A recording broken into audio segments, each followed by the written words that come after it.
Hi everyone, this is part 3 of how to find a good dog breeder. In part 1 we went over red flags, part 2 we went over examples, kind of a yellow flags, mixture of red and green flags, and then for part 3 I'm going to show an example of an outstanding all green flags dog breeder, so you kind of get an idea of what you should be looking for. So we're going to the AKC website, we're putting in the breed we're looking for, in this case Labrador Retrievers, and I actually went outside Missouri for this example. All right, so here we found an example. I think this particular breeder is in Texas. And I marked this as the first green flag. Now you might be like, well, Susan, the last video you said that the price was a green flag, but then the breeder ended up being very average. Scrolling down, this makes a lot of sense. Also, all the cute pictures of puppies. But this, combined with everything else, is a green flag.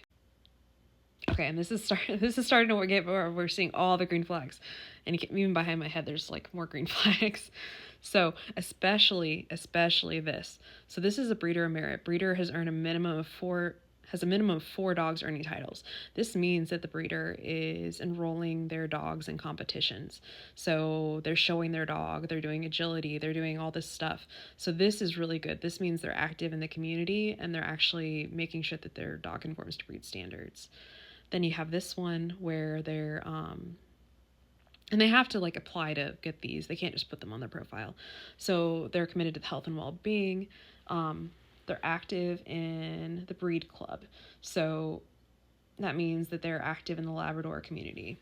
And then this is on the yellow profile, but didn't have the rest of this stuff. AKC Champion Bloodlines. So this is all fantastic. You're going to get a great dog. Okay, scrolling down, I covered out the part. The parents are AKC registered, but this is good. So, health test performed. So it looks like they evaluated for a lot of stuff, which is fantastic. And if you watch the first two parts, you know that breeds tend to have specific health problems, and a lot of those are inheritable. So it's really important to test the parents to make sure that they're not passing on those health problems to the puppies. And so you want like the main health problems, if they can be tested for, to be screened so that you're not, getting a puppy that's going to have a lot of health problems later in life. Okay, scrolling down, we're going to the puppy perks. And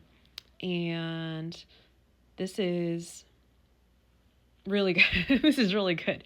So you get registration, so you can register with the AKC. Health documentation provided, great. Socialization started, perfect. You're going to have a dog that you can take anywhere. Deworm, vaccinated, puppy starter kit. They've seen a vet already. That's great. Written bill of sales, also very important, and they're microchipped. So they haven't been put in the AKC Reunite, which is kind of like a registration for the microchips. Not the end of the world. All this is really good. A follow-up that I would ask if I were to apply for the puppies is if they have like a contract with like a spay and neuter. You want the breeder to be wanting to limit you breeding the dog. If they really care about the breed, they don't want you just anyone breeding it.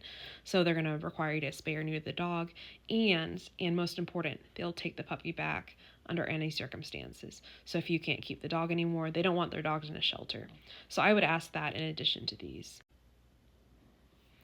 Okay, and this kind of cinches the deal for why looks like an excellent breeder. So you will be able to register your puppy to AKC, but these especially the bottom one, are really good. So they're a member of the breed club, so that means they're active in the community that breeds Labrador Retrievers. They're a member of the specialty club, again, active in the community that breeds Labrador Retrievers. They're crazy about this breed. And then the fourth one there, that's really important. So their dogs regularly compete in conformation, and that's just like that the breed meets all the stuff. Like that's like you see a show. So like they're built properly, they have the right proportions, they have all the traits that you'd require for a golden. But what's really good is that they have that and they have performance and obedience. So that means the dog performs like it's supposed to. It's good with obedience. Those are all things that are fantastic. That means that the dog didn't just look good, they act like the breed's supposed to. So, like, based on all this, I'd say any puppy you're going to get from this breeder is probably going to be a fantastic, fantastic dog, top of the line, Labrador Retriever. Definitely worth the price point. So hopefully, compared to the first profile we saw and the second, this gives you an idea of what you really want to look for.